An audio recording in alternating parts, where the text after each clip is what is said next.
Բարև ձեզ սիրելի հայրենակիցներ, ողջունում եմ ձեզ Համայն Հայության մայրաքաղաք Երևանից։ Այսօր նոյեմբերի 5-ն է 2025 թվական։ Կխոսենք աշխարհաքաղաքական, տարածաշրջանային, ներպետական, ուշագրավ թեմաներից, որոնք կներկայացնեմ իմ մեկնաբանությամբ։ Այսօր հերթական հայ պաշտոնյայի օրն էր, որը պետք է փաստաբանություն աներ Ալիևի համար, որ Ալիևի հայտարարությունները մեր հասարակությանը այլ ձևով փորձեին ներկայացնել, ասեն, որ այդքան էլ հաջող չստացվեց։ Համենայն դեպս Ալիևը պետք է փորձի ավելի համոզիչ փաստաբաններ գտնի, քաղաքացիական պայմանագրի բազան չի արդարացնում իրան։ Հիմա խոսքը վերաբերում է Արարատ Միրզոյանին, որը այսօր պարզաբանումներ էր անում, թե Թուրքիայի հետ կապված Իրան, Ռուսաստան, Ադրբեջան, այս իրանց բալանսավորածը պետք է մի կարգին բալանսավորվի, էլի, որովհետև հիմա տեսնենք, թե ինչն են իրանք ցույց տալի որպես բալանսավորված քաղաքականություն։ Ինչ վերաբերում է նրան, որ Ալիևը Սևանալիչն անվանում է գյոյչա, որքանով է դա տեղավորվում խաղաղության օրակարգի մեջ, Արարատ Միրզոյանը նկատել է, չի տեղավորվում, բայց մի ճշտմամբ, ես չեմ ուզում ոչ մեկի փաստաբանությունն անել, բայց ձևակերպումը այսպիսին էր, ցարական քարտեզներում չկա Սևան, կա գյոյչա։ Չեմ կարծում, որ Ալիևն ասում է, որ այսօր չկա Սևան, կա գյոյչա, բայց միևնույնն է, ամենակառուցողական ձևակերպումը չի, իսկապես չէինք ասի, որ սա տեղավորվում է խաղաղության նարատիվի մեջ, ես էլ կարող եմ ասել, որ կան ցարական շրջանի բազմաթիվ քարտեզներ, որտեղ կա Սևան, չեմ էլ ուզում շատ հետ գնալ պատմության մեջ, որովհետև շատ անհարմար վիճակ կարող է ստեղծվել եւ այլ, հիմա հասկանանք։ Ասում Ալիևը չի ասել այսօր Սևան չկա, ասել է ցարական ժամանակներն է այդ գյոյչան, այսինքն տեղ խնդիրը որն է, պրոբլեմ չկա, բայց մոռանում է, որ Ալիևը դրանից հետո ասում է, որ մենք պետք է մեր պատմական իրավունքները վերականգնենք այն ցարական քարտեզների հիման վրա, որ ժամանակ դա մեր հայրենիքն էր, այսինքն բայդքան ինչի չեք ասում։ Ալիևի ասացի սկիզբը վերցրել եք, ասել է ցարական քարտեզների մեջ էր գյոյչա, Ժողովուրդ ջան, հիմա չի, բայց չեք կարդացել, որ ասել է ցարական քարտեզների հիման վրա մեր իրավունքները պետք է վերականգնենք ու տանկերով չենք մտնելու, մեքենաներով մտնելու ենք, գանք այդտեղ ապրենք մեր տարածքներում։ Դա մեր տարածքն է։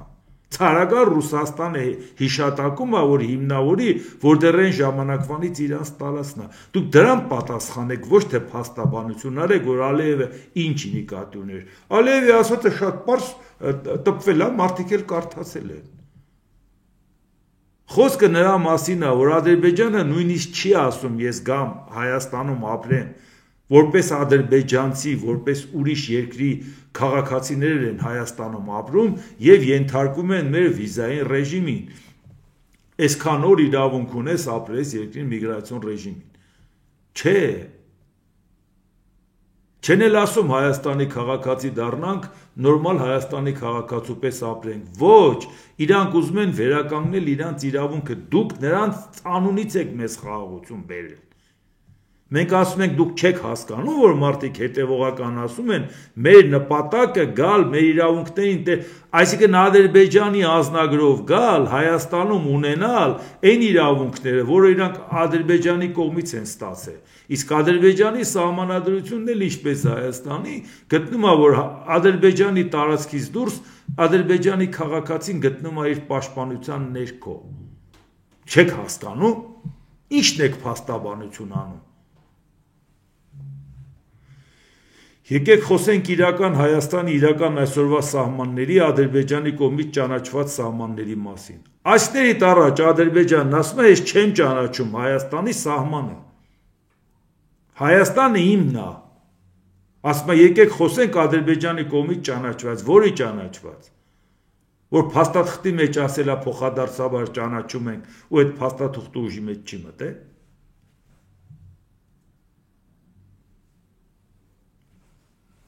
Ասում եք ապակառուցողական նարատիվներ, բայց մյուս կողմից եկեք նայենք, թե ինչ կա իրականում։ Կա ստորագրություն Ալմաթայի հռչակագրով սահմանների եւ տարածքային ամբողջականության փոխադարձ ճանաչման մասին։ Այս են փաստաթուղթն է, որ իրավական ուժ չունի։ Այս են փաստաթուղթն է, որ նախաստորագրված է, բայց ստորագրված չի։ Այս են փաստաթուղթն է, որ Նիկոլ Փաշինյանն ասում է, թե պայմանագիր ստորագրվել, դա երաշխիք չի, որ պատերազմ չի լինի։ Այնքան երկրներ են պայմանագիր ստորագրել ու պատերազմ սկսել։ Ինձ համար որպես կառավարության անդամի սրակշիռն անհամեմատ ավելի մեծ է։ Կա Հայաստան-Բեռների անցում Ադրբեջանի տարածքով, ադրբեջանական երկաթուղով։ Ինձ համար սա անհամեմատ ավելի ծանր կշիռ ունեցող երևույթ ու քայլ է։ Չէի ասի, որ այդ հայտարարությունները լավն են, բայց դե կամաց-կամաց առաջ կգնանք։ Այսինքն այն ինչ որ պայմանավորվածություն է ձեռք բերվել, որ մարդը ասում է, որ ես գալու եմ Հայաստանը, դա իմ տարածքն է, պիտի գանք մեր տարածքը վերցնենք,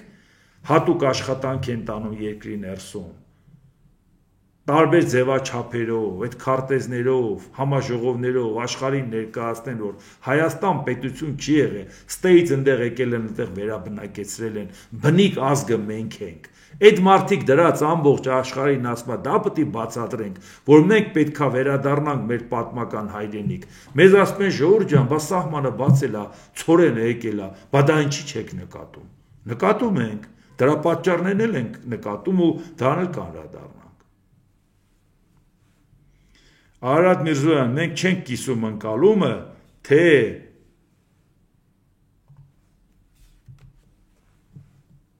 թե մեր սահմանադրության մեջ կա Ադրբեջանի մտահոգ որևէ դրույթ։ Դա բանակցային օրակարգում չէ եւ մենք այդ թեմայով բանակցություններ չենք վարում։ Մեզ համար առաջնայինը Հայաստանի ապաշրջափակումն է եւ երկաթուղային կապերի վերականգնումը, որոնք հնարավորություն կտան Հայաստանը կապել աշխարհի այլ երկրներին։ Ադրբեջանն արդեն էական քայլ է արել, հանելով երրորդ երկրներից դեպի Հայաստան բեռների տեղափոխման արգելքը իր տարածքով, ասել է Միրզոյանը։ Այսինքն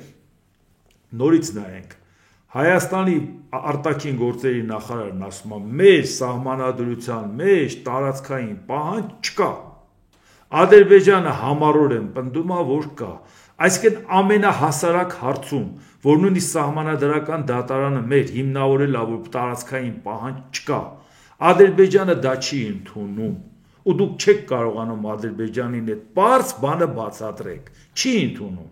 Այն աշճանի չի ընդունում, որ ոչ թե չի ընդունելու իր համար գնացել է իրանց տուն։ Չի ընդունում ու ասում ես պայմանագիրը չեմ ստորագրի, մինչև սահմանադրությունը չփոխես։ Դու ասում ես տենց օրակարգ մենք չունենք, դա մեր ներքին խնդիրն է սահմանադրությունը փոխելու։ Ասում է քո ներքին խնդիրն է, այդ սահմանը չեմ բացում։ Այս ձևով թողեմ կգաս կանցնես, մի հատ կողոքեվորվես կգնաս Հայաստանում կներկայացնես, որ տեսեք Ադրբեջանը քայլ արեց, բայց իրականում չես ուզում հասկանաս, վաղը մյուս օրը եթե ինքը փակեց, ինչ ենք անելու։ Ինչ հիմքի հիմա վրա է ինքը հանել այդ արգելքը։ Ադրբեջանի նախագահի բարի կամքի պայմանագիրն ասում է, ես չեմ ստորագրում։ Պայմանագրի մեջ էր գրված այդ բաները, ապաշրջափակումների հետ կապված հարցերը։ Հիմա ես ուզում եմ իմանամ, ինչի հիման վրա է այդ բեռները գալի, վաղը եթե Ադրբեջանն ասի վերջել չի գալու,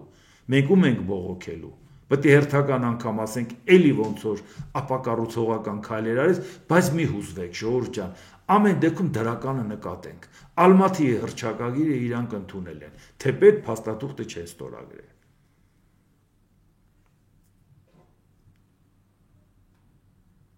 Այսինքն սահմանադրության հետ կապված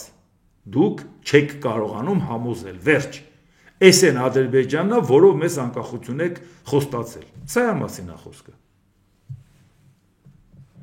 Մեր ճանաչում է մեր ինքնիշխանությունը եւ մեզ խաղաղություն է բերում։ Էս Ադրբեջանն։ Խաղաղության պահպանման հստակ երաշխիքն իմ խորին համոզմամբ դա այն է, որ ինչի շուրջ հնարավորություն է ստեղծվել ձեռք բերել պայմանավորվածություն, այն ինչը համաձայնեցվել է եւ դեռ կհամաձայնեցվի մնացած ուղղություններով ձեռնտու եւ շահավետ է եւ Հայաստանի եւ Ադրբեջանի եւ տարածաշրջանի մյուս երկրների։ Այս փոխշահավետությունն է, որը կարծում եմ հարատևություն, երկարատևություն է հաղորդելու խաղաղության համաձայնագրին։ Ոչ մի շահագրգռվածություն չի ունենալու խախտել Հայաստանը այդ պայմանավորվածությունները, ոչ մի շահագրգռվածություն չի ունենալու Ադրբեջանը խախտել այդ պայմանավորվածությունները, ոչ մի շահագրգռվածություն չի ունենալու Թուրքիան խախտել այդ գործընթացը Հայաստանի Ադրբեջանի միջև։ Իսկ դու որտեղից գիտես Ադրբեջանը շահագրգռվածություն ունի թե չէ։ Մարդը քո տարածքն ասում է իմն է։ Դու ասում ես արի խաղաղ ապրենք, նա ասում է ես ուզում եմ քու տարածքում ապրեմ, ոչ թե քու հետ խաղաղ ապրեմ։ Այսինքն Ադրբեջանը շահագրգռվածություն չունի, ինքը խաղաղություն իրան ձեռք է տալի, բայց երեկվա ինչ հայտարարություններ եք այսօր մեկնաբանում Ալիևի։ Նա ուզում է քու երկիրը վերացած տեսնի, այդքան բարդ է հասկանալ, բայց ասում ես ինքը շահագրգռված չի, որ խաղաղությունը խաթարվի։ Ասում է խաղաղ ճանապարհով եմ Հայաստանը վերցնելու։ Աշխարհին հիմնավորել են, որ դա իմ տարածքն է, դուք եկվոր եք, չեք լսում։ Արդարացնում եք, ասում եք Ալիևը լավ բաներ է արել։ Հա, կարող է նուրբ հոգի ունի երևի։ Չենք նկատում։ Արարատ Միրզոյան, մենք էլ Հայաստանում ունենք հյուսիս-հարավ ճանապարհային միջանցք, այդ դեպքում երբ ասում ենք միջանցք, կա մի նրբերանգ, եւ ես կխնդրեի չօգտագործել այդ տերմինը, ենթակառուցվածքների այն կտորի մասով, որն անցնելու է Հայաստանի հարավով։ Ինչու՞, որովհետեւ տարբեր երկրներ բանակցությունների տարբեր փուլերում այս կամ այն կերպ ցանկություն են ունեցել, օրինակ, անվտանգային կամ ռազմական ներկայություն ունենալ երկաթուղու երկայնքով կամ վերահսկողություն ունենալ այդ ենթակառուցվածքների նկատմամբ։ Բայց մենք հիշում ենք այդ բանակցությունների ընթացքը եւ եթե որևէ մեկն այդ սենյակում ասում է միջանցք, մեզ մոտ մեխանիկորեն արթնանում է այդ մտահոգությունը, որ ինչ որ մի թաքնված մտադրություն կա այստեղ, որը կարող է վնասել Հայաստանի ինքնիշխանությանը։ Հետևաբար կա այդ ենթակառուցվածքի պաշտոնական համաձայնեցված անուն, որի տակ կա վարչապետ Փաշինյանի, նախագահ Ալիևի, նախագահ Տրամպի ստորագրությունը։ Այդ անունն է թրիփ։ Սա է այն, ինչ լինելու է Հայաստանի հարավում, ասել է արտգործ նախարարը, դիմելով իրեն հարց տվող թուրք լրագրողին, որը խոսելով թրիփի մասին օգտագործել էր միջանցք բառը։ Այսինքն միջանցք բառը Արարատ Միրզոյանը նույնպես ընդունում է, որ մեր մոտ շատ վատ ասոցիացիաներ է առաջացնում, որովհետև դա հասկանում են, որ ինչ-որ երկրներ ցանկացել են Հայաստանից վերցնել իր ինքնիշխանությունը, վերահսկողություն սահմանել այդ տարածքի վրա եւ այլ եւ այլ։ Եվ այդ դա է պատճառը, որ իրանք համառորեն փորձում են թե Թուրքիայի, թե Ադրբեջանի մարդկանց տարբեր ասել, որ մի օգտագործեք Զանգեզուրի միջանցք, բայց չեն կարողանում դա անցկացնել։ Նրանք համառորեն դա ասում են, բարձրացակում, ինչի՞ չի հաջողվում այդ մարդկանց մի հասարակ տերմինի հարցում համաձայնության գալ, բայց դուք ասում եք խաղաղությունը համաձայնության ենք եկել, որովհետև իրանք ասել են համաձայն ենք։ Այդ ինչի մի դեպքում քարի պես ուզում եք ասեք, որ վերջ խաղաղությունը Ալիևն է ասել, բայց ամեն օր Ալիևին ասում եք Զանգեզուրի միջանցք միասի, շարունակում են ասել։ Ոնց պետք է հավատանք նույն Ալիևին։ Եթե դա ձեր հետ պայմանավորված չի։ Իսկ հիմա ուրիշ հարց։ Այդ որ ասում է, որ մտահոգություններ կա, որոշ երկրներ ցանկանում էին վերահսկողություն հաստատել, ումի նկատի ունեն։ Առավոտից իրիկու ասում եք Թուրքիայի, Ադրբեջանի հետ հարաբերությունը կարգավորել, իրանցի նկատի չունեք, չէ։ Կարող է պատահաբար Ռուսաստանին նկատի ունեք, որն ասում է 2020 թվականի նոյեմբերի 9-ի փաստաթղթի 9-րդ կետով պետքա մենք վերահսկողություն սահմանենք, այդտեղ գրած է այդ ճանապարհի վրա։ Դուք դա եք ընդունում, որ դա Ռուսաստանի ցանկություններ վերահսկողություն սահմանել։ Մարդիկ էլ լսում են, ասում են հալալայ, հասան նրան, որ Ռուսաստանը վերահսկողություն չսահմանի։ Համաձայն նոյեմբերի օգոստոսի 8-ի որոշման Վաշինգտոնում։ Բայց այդ մարդիկ օգոստոսի 8-ի Վաշինգտոնի ստորագրության թանակը չչորացած, տեսան, որ Փաշինյանը ասուլիս էր հրավիրել։ Եվ ինքը ասում էր, որ այս ճանապարհը մենք առաջարկել ենք Ռուսաստանին։ Ռուսաստանը մերժեց, Տրամպի ադմինիստրացիան ցանկություն հայտնեց բավական ակտիվ։ Դրա համար մենք սկսեցինք իրանց հետ բանակցել։ Այսինքն դուք ոչ թե ճանապարհի վերահսկողությունն եք պատրաստ Ռուսաստանին տալ, այլ ամբողջ ճանապարհը փաթեթով, սկուտերի վրա խնդրում եք։ Ռուսները հրաժարվեցին։ Իսկ հիմա ներկայացնում եք, որ հազիվ ռուսների ճիրաններից պոկեցինք Սյունիքով ճանապարհը։ Բա Արարատ Միրզոյան, մի հատ օգոստոսի 8-ի Նիկոլ Փաշինյանի ելույթը չես ուզում մի հատ նայես, մարդկանց առաջ հանդես ես գալի։ Բա մենք էդ էլ ենք նայել, չէ՞։ Էս էլ ենք նայել, էդ էլ ենք նայել։ Հիմա դու պատասխանի վերահսկողության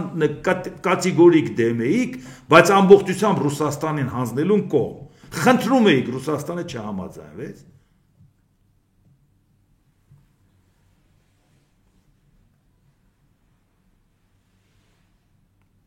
Մոսկվան եւ Թեհրանը մտահոգություն չեն հայտնել Թրիփի ծրագրի շրջանակներում տարածաշրջանում ամերիկացիների ներկայության վերաբերյալ։ Հարց է ծագում, բա որ Ռուսաստանի ճիրաններից պոկել եք Սյունիքի ճանապարհը, ձեզ ինչ է հուզում, թե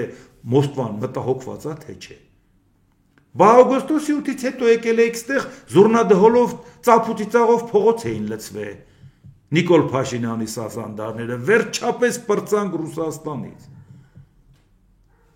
Բա դուք ինչի եք անընդհատ շեշտում, որ Ռուսաստանը դժգոհ չի։ Դե մենք գիտենք, որ դժգոհ չի։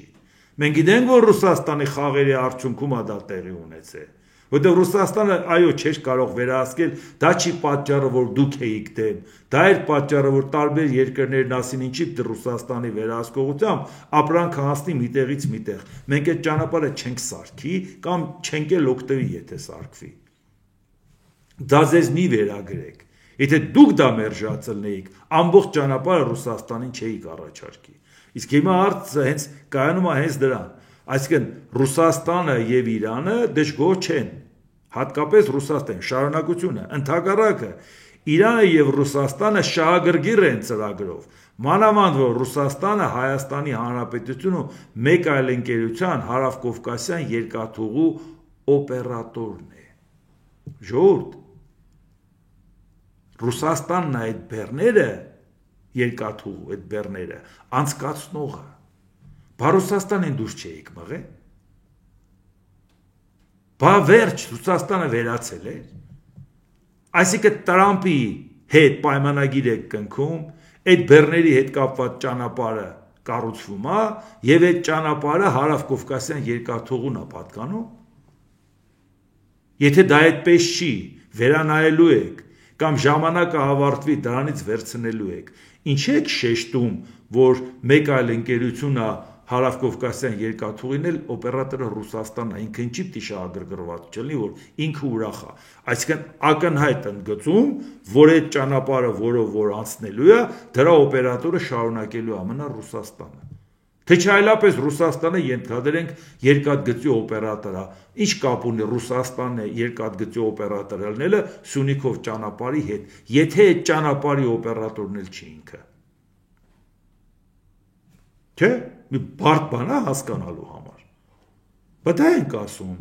Այս ձևի եք Ռուսաստանի կախվածությունից տարանջատվում։ Իսկ հիմա այն Իրանի հետ կապված, որը շատ գոհ է այդ ճանապարհի հետ կապված, չեմ հավատում, որ գոհ է։ Պարզապես ինքը ասում է լավ, մեր իրավունքները, մեր շահերը բանկանեք, կպաշտպանեք, հա համաձայն ենք, դեմ չենք, բայց Իրանը լուրջ խնդիրներ ունի Ամերիկայի հետ, ոնց նա պետք է ուրախ լինի, որ այդ ճանապարհով անցնեն, ում եք խաբում, ժողովուրդ ջան։ Եթե Իրանը նույնիսկ հրապարակային ասի լավ, իմ կասկածները փարատվել են, դուք հավատում եք, որ Իրանը ուրախ է, որ այդ ճանապարհով անցնելու է, ամերիկացիներն էլ դրան տիրություն են անելու։ Իսկ հիմա նայենք, բա Իրանի վիճակը ինչ է։ Ես օր չկա, որ Իրանի հետ կապված չեմ ներկայացնում ինչա կատարում։ Մի օր արտգործնախարար, մի օր նախագահ, մի օր գերագույն ղեկավարը իրանց, հոգևոր առաջնորդը։ Այսօր էլ ատոմային էներգիայի միջազգային գործակալության ՄԱԳԱՏԵ-ի գլխավոր տնօրեն Ռաֆայել Գրոսին է ինչ ասում։ Գրեթե ամբողջ հարստացված ուրանը Իսրայելի եւ ԱՄՆ-ի հարվածներից հետո շարունակում է մնալ Իրանում։ Վնասը հսկայական էր, բայց մենք գնահատում ենք, որ ուրանի մեծ մասը, եթե ոչ ամբողջ ուրանը, որը հարստացված է մինչև 60%, ինչպես նաև մինչև 20%, 5% եւ 2%, դեռ այնտեղ է։ Նյութը դեռ այնտեղ է, եւ թեև մենք այն չենք կապում որևէ վերջնական նպատակի հետ, ակնհայտ է, որ հարստացման նման բարձր մակարդակի նյութի գոյությունը, որը մոտ է զենքին, մտահոգիչ է։ Այսինքն ՄԱԳԱՏԵ-ն, որը քաղաքական կառույց չի, քաղաքական գնահատական չի տալի, մասնագիտական է տալի, չի ասում, որ ես գիտեմ, որ իրանք ռումբ են սարքելու, որ ասի իրանք իրավունք չունեն ռումբ սարքեն, ընդհանրապես ակնարկում է։ Այդ ամբողջ պաշարը մնացել է մեկ, այն չափի է հարստացված, մտահոգիչ է, որ դա կարող է դառնալ նաև զենք։ բայց Ամերիկան չէր ասել, որ նոր հարված կհասցնեմ, եթե փորձեն վերականգնեն գործարանները։ Բայց չենք խոսել նրա մասին, որ իրանք ասում են գործարանները վերականգնելու են եւ խաղաղ ատոմ ծրագիրը շարունակելու ենք։ Ամերիկան եթե ուզում է բանակցենք, բայց պայմանները, պահանջները պետք է հանի։ Սրա մասին է խոսքը։ Այսինքն Իրանի եւ Ամերիկայի Միացյալ Նահանգների վիճակը սա է։ Երբ որ բալանսավորված քաղաքականություն եք վարում, Իրանի ու Ամերիկայի միջև բալանսավորողը դուք չեք։ Դուք չեք կարող այս երկուսի համար փոխշահավետ ծրագիր իրականացնել։ Իսկ հիմա շարունակությունը նա է։ Արարատ Միրզոյան, մեզ համար կարևոր է հազարամյակների հարևան եւ բարեկամ Իրանի հետ հարաբերությունները։ Ոչինչ աշխարհում մեր բարեկամությունը եւ գործընկերությունը չի կարող խաթարել։ Հայաստանի որևէ կառավարություն հնարավոր չէ, որ չի շարունակի Իրանի հետ հարաբերությունները, եղբայրության եւ հարևանության մթնոլորտում։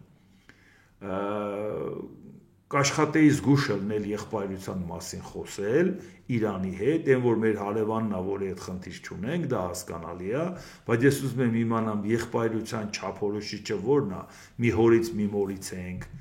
որն է, քրիստոնյա պետություններ ենք, որն է, եղբայրության չափորոշիչը քաղաքական գնահատականի, որն է, որ դուք բոլորին եղբայր եք համարում, որ Փաշինյանը Ռուսաստանին է եղբայր համարում, դուք Իրանին։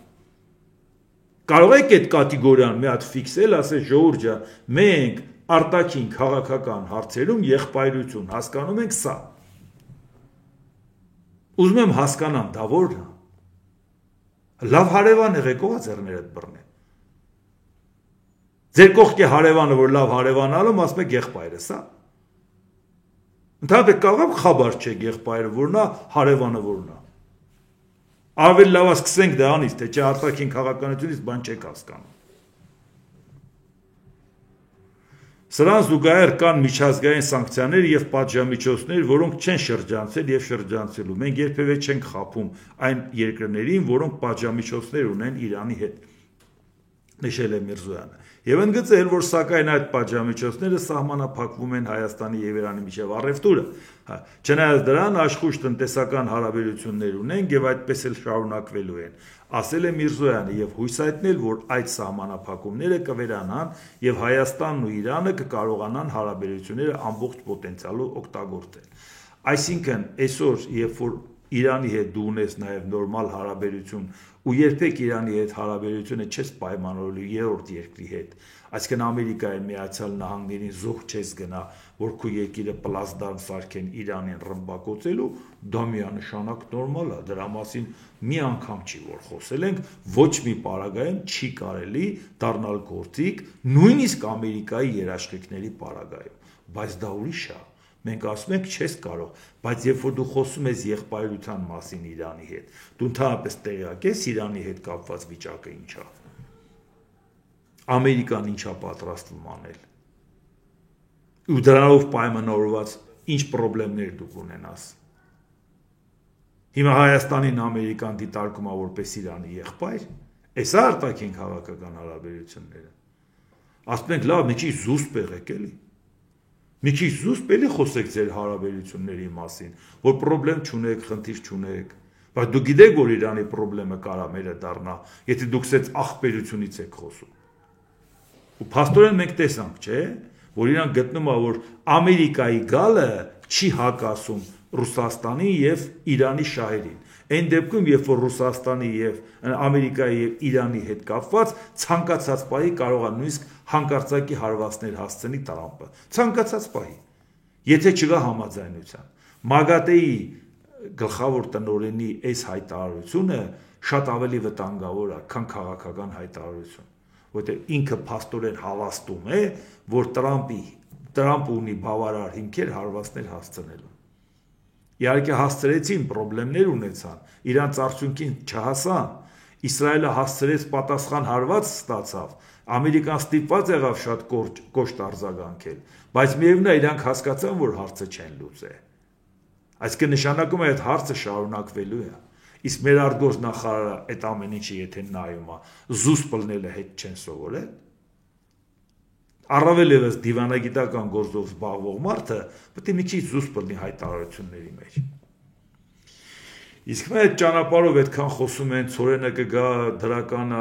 Ադրբեջանով կգա, այսքան։ Էկոնոմիկայի նախարար Գևորգ Պապոյանը հայտնել է. ունեմ եւս մեկ լավ լուր, ապա շրջափակումից այս պահին ռուսական ցակման ծորենը Ռուսաստանից երկաթուղով տեղափոխվում է դեպի Հայաստան, Ադրբեջանի տարածքով։ Նշեմ նաեւ, որ ղազախական ցակման ծորենը նույնպես ճանապարհին է եւ մոտ օրերս կհասնի Հայաստան, կրկին Ադրբեջանի տարածքով։ Հիմա հարց. Ադրբեջանի տարածքով անցնել է դուք այդքան ոգևորված եք, դա ընդամենը համարում եք Ալիևի բարի կամք։ Այն Ալիևի, որն ասում է Հայաստանը գալու եմ գրավեմ։ Սա մեկ։ Մյուսը։ Խոսքը վերաբերում է սրան։ Դու Ադրբեջանի հետ որևէ պայմանավորվածություն չունես ու այդ բեռը, որ Ադրբեջանի տարածքով գալիս է, որևէ վերահսկողություն չունես։ Հայաստանի քաղաքացին կարող է մտահոգ լինել, երբ որ Ադրբեջանից լսում է, որ Հայաստանը իր երկիրն է, իր տարածքն է, ու ինքը գալու է տերկանգնի իր պատմական իրավունքներին։ Կարող է Հայաստանի քաղաքացին մտահոգ լինել, որ այդ ապրանքը, որը գալիս է Ադրբեջանի տարածքով, իսկ իր այդ ոչ մի պարտավորվածություն ու պայմանավորվածություն չկա, որի պարագայում այդ ապրանքին որևէ վերահսկողություն չկա, եւ կարող է որևէ միջամտություն ունենան այդ ապրանքի նկատմամբ եւ անգամ մեր լաբորատորիաները չֆիքսեն, որովհետեւ վերցնեն նմուշ մի հատ նայեն, բայց չֆիքսեն մի բան, որը կարող է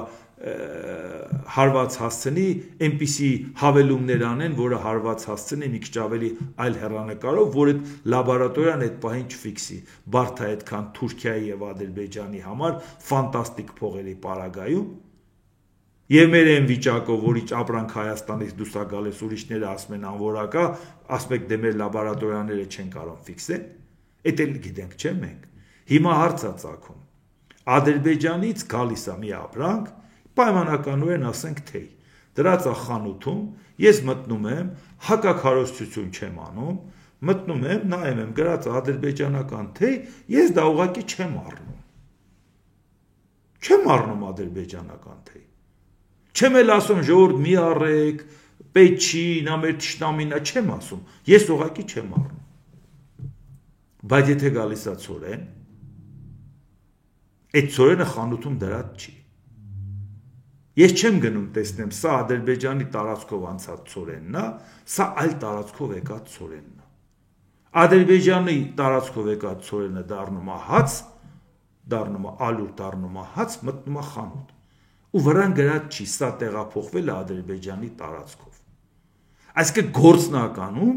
մենք մեր հասարակությունը ունի մտավախություն։ Այդ մտավախությունը դուք կարողանում եք փարատեք։ Ես ուզում եմ հասկանամ, մեր երկիրը ազգային անվտանգություն ունի, թե չունի։ Սա մենակ այդ դեպքը չի, որ Ադրբեջանով անցնում է։ Ես քանի անգամ այդ հարցին անդրադառնում եմ։ Երևանում քանի առաքիչ կա, որը ապրանք է բերում սնունդ, բաց, տուփով։ Ու ինքը պատահաբար պակիստանցի է, կամ բանգլադեշցի, կամ հնդիկ։ Ես որևէ մեկին բարոյական իրավունք չունեմ կասկածեմ նրանց վրա, որ նրանք հատուկ կարող է ինչ-որ մեկի ծրագիրը կատարեն եւ թունավորեն որոշակի ապրանք, որը որ այդ թույնը չֆիքսվի։ Բայց ես կարող եմ չեմ մտավախություն ունենալ այդ ուղղությամբ, որում մենք վստահում սնունդը, որը բաց ձևով տեղափոխում են, առաքում են։ Բայց ոնց կարող է պատահել դա ազգային անվտանգության խնդիր լինի։ Եթե պակիստանցին Փաշինյանին չի քննադատում, նրանով պետք է վերահսկի։ Ժողովուրդ ջան, նա կարա թույնը sense լցնի ապրանքի մեջ տակես եւ ասի կեցե Փաշինյանը։ Ով պետք է նրան վերահսկի, այ ժողովուրդ ջան։ Ով պետք է նրան ձայնագրի, նրան ուսումնասիրի։ Ինչով են այդ մարդիկ զբաղված։ Կարող է կողքից մեկը ասի, գիտես ինչ, սրա մեջ թմրանու լսրու տուր։ Ո՞վ է դա վերահսկելու։ Կա նման մեխանիզմ։ Ասեք, որ մի անգամ դա ստուգել եք, բացահայտել եք մի բան։ Չկա ժողովուրդ ջան, որտեղ այդ մարդիկ Փաշինյանին չեն քննադատում։ Մեր անվտանգության ծառայության նպատակը Փաշինյանին պաշտպանելն է։ Ինչ վտանգ կա պակիստանցուց, որը որ կարող է թմրանոտ լստի մարդու սնունդի մեջ։ Նրա վտանգը ո՞րն է։ Կուտ ենք խմեն իրանց համար երջանկացած կապրեն էլի։ Համերգներն էլ կա, էլ ինչ պրոբլեմ կա։ Ես ուզում եմ իմանալ, մենք որպես պետություն ազգային անվտանգության խնդիր կարողանում ենք լուծել, թե չէ։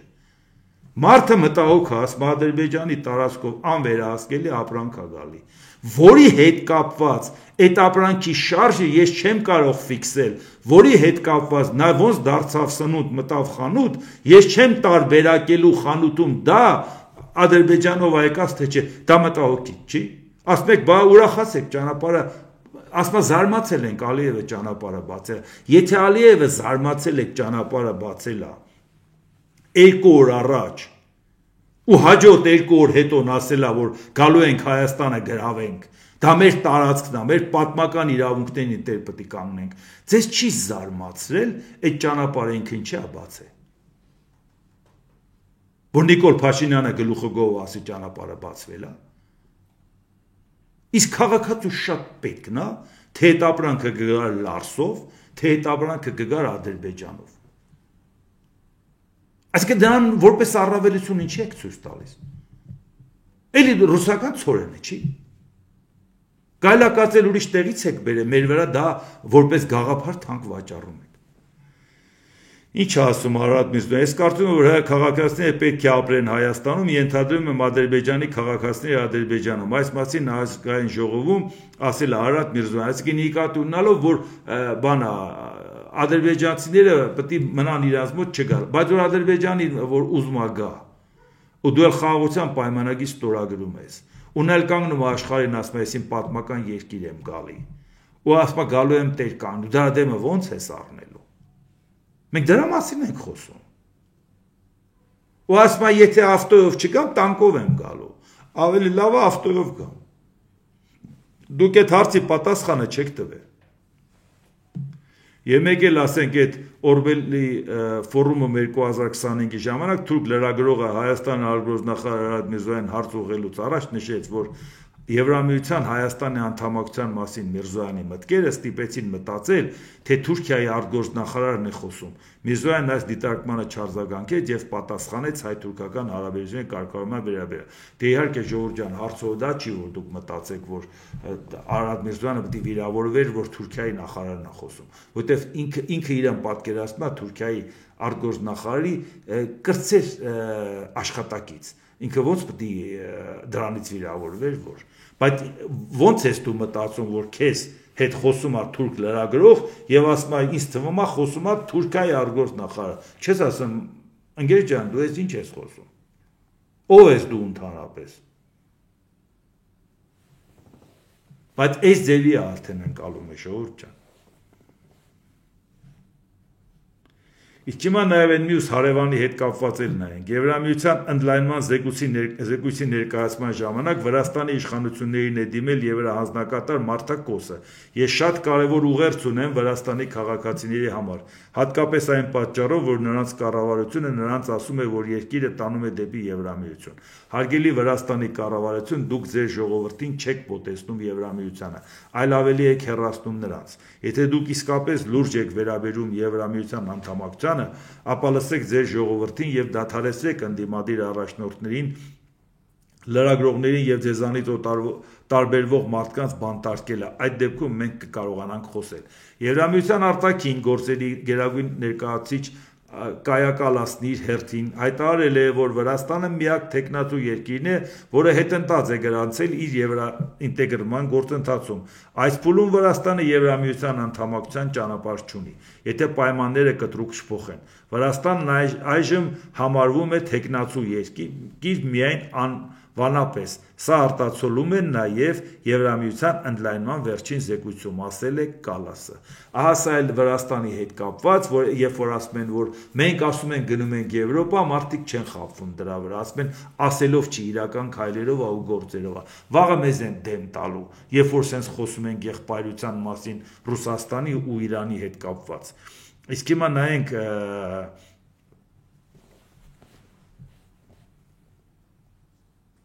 ԱՄՆ նախագահ Դոնալդ Տրամպը նախորդին հայտարարել էր, որ կկրճատի Նյու Յորքի ֆինանսավորումը, եթե դեմոկրատ թեկնածու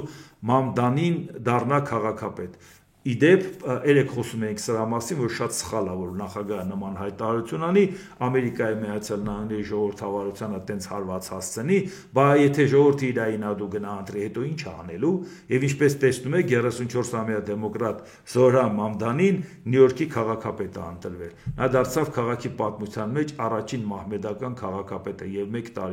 տարի ընթացքում ամենաերիտասարդ քաղաքապետը։ Ինչ շահեց Դոնալդ Տրամպը այս ամեն ինչից։ Մի քիչ նորմալ չի էլի, որ ասենք այս կարգի հարց կարող է առաջանալ։ Իսկ հիմա մենք նայենք Ռուսաստանի անվտանգության խորհրդի քարտուղար Սերգեյ Շոյգուն ինչ է ասում։ Ընդհանուր առմամբ հարավային Կովկասում իրավիճակը բարելավում է, միևնույն ժամանակ մենք կարծում ենք, որ խաղաղության գործընթացը պետք է ունենա առաջին հերթին տարածաշրջանային չափումներ։ Իսկ դա իմիջիայլոց Հայաստանի անվտանգության խորհրդի քարտուղարի հետ Արմեն Գրիգորյանը հանդիպման ժամանակ է ասում։ Այս համատեքստում կարևոր է վերսկսել 3+3 հարթակի խորհրդատվական եւ տարածաշրջանային խմբի աշխատանքը։ Աշխատանքը ջել դադար է, որովհետեւ մնացել է հաջորդ երկուսը, որպեսի հանդիպեն 3+2-ից Վրաստանը չկա, 3 տեղ հանդիպել եք Ռուսաստան, Իրան, Թուրքիա։ Մնացել է Ադրբեջան եւ մնացել է Հայաստան։ Բայց հիմա հարցը առաջանում Շոյգուն նորից գտնում է եւ Արմեն Գրիգորյանի հետ հանդիպելուց, որ այո, տարածաշրջանի այս հարթակն է շատ կարեւոր, որովհետեւ այդ հարավային Կովկասում այդ խաղացողներով պետք է հարցերը կարգավորեն։ Մենք ասելիք չունենք, այս 3+3-ի մեջ մենք այնց ենք տեղավորվել, որտեղ տեսնում եք Ռուսաստանի շահը, Իրանի շահը, Թուրքիայի, Ադրբեջանի շահը, բա մենք դրանից սկիդուս ենք, բայց բալանսավորված քաղաքականությունը ո՞րն է, որ անգամ Ամերիկայի հետ պայմանավորված ասնեք, չէ, ժողովուրդ ջան, այս բոլորի շահերից է բխում։ Թուրքիայի, Ադրբեջանի, Ռուսաստանի, Իրանի, այդ մարդես ի՞նչ է բալանսավորեցիք դուք։ Ուսա շատ կարևոր է, որ մենք հասկանանք ինչ է կատարվում։ Մանավանդ որ հիմա էլ մեր ընդդիմությունն էլ նենց չի, որ նրանք էլ ասենք լրիվ ուրիշ գծի մեջ են, ես նկատի ունեմ ռուսամետ։ Դե երեք էր, որ Ռուսաստանի ազգային միասնության օրվա առիթով Ռուսաստանի Դաշնության նախագահ Վլադիմիր Պուտինն Ալեքսանդր Նեսկու շքանշան է հանձնել հայ առաքելական եկեղեցու Ռուսաստանի եւ Նոր Նախիջևանի թեմի առաջնորդ Եզրաս arczepiskopos Ներսիսյանին։ Իդեպ նկատի ունենանք, որ Ալեքսանդր Նեսկու շքանշանը նախատեսված է Ռուսաստանի քաղաքացիների համար, կոնկրետ անվտանգային հարցերում ծառայությունների եւ այլ։ Ուղղակի կարող է տրվել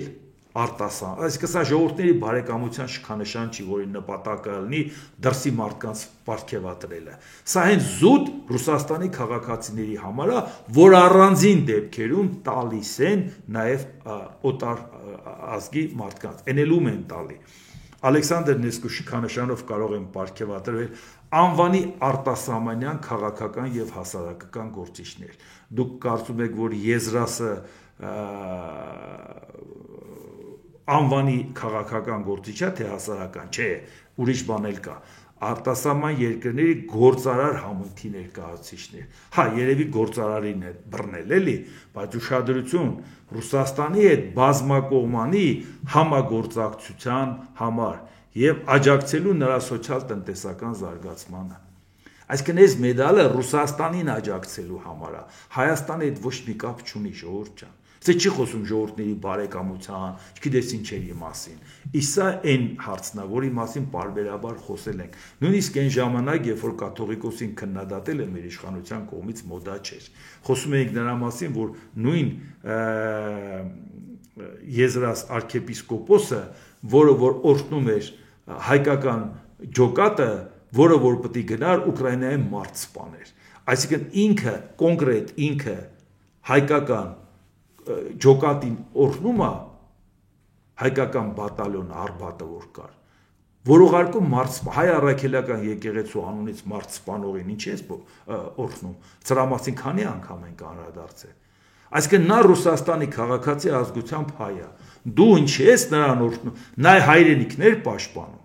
հայրենիք պաշտպանողին է օրհնում, նա գնում է մարդ սպանելու, դու մարդ սպանելուն մեր եկեղեցու անունից, եթե իսկապես դա իր անձնական նախաձեռնություններ, ինչի կարգալույց չարվեց։ Իսկ եթե նա դա արել է մեր պետության անունից,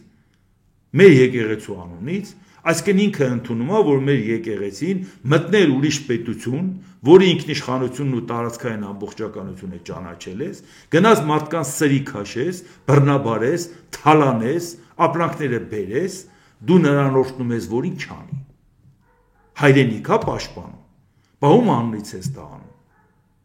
Սա խնդիր է, որը բացարձակ կապ չունի մեր երկրի ներսում այն գզվռտոցից, որը որ երկու կողմն է սխալ է։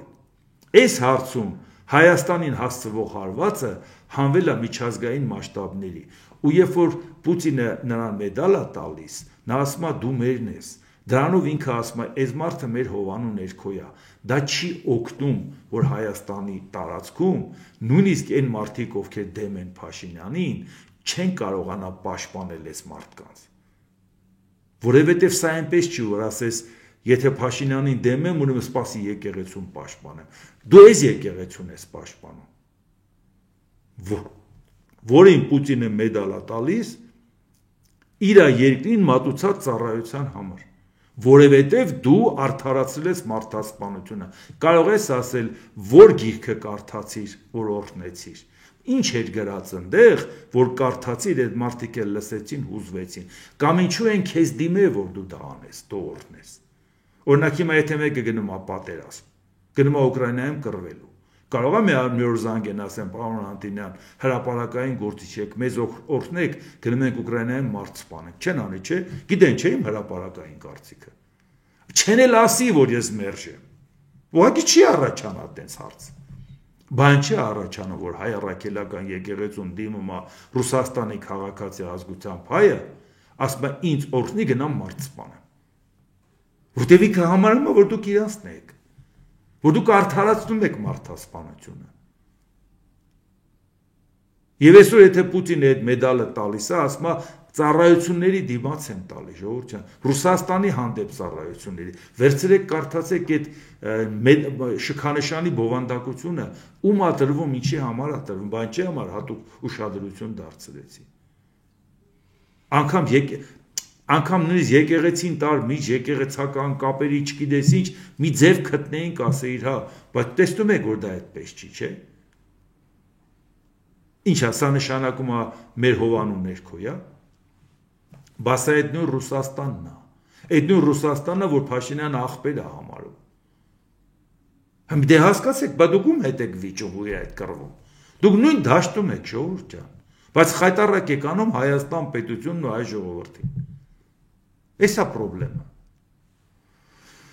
Դե ինչ, այսօր այսքանը, եթե հավանեցիք, սեղմեք լայք կոճակը, բաժանորդագրվեք այդ Վարդ Անտինյա YouTube-յան ալիքին, սեղմեք զանգակ կոճակը, գրեք մեկնաբանություններ, գրեք հարցեր, դիտեք եւ դատեք ինքներդ։ Շնորհակալություն։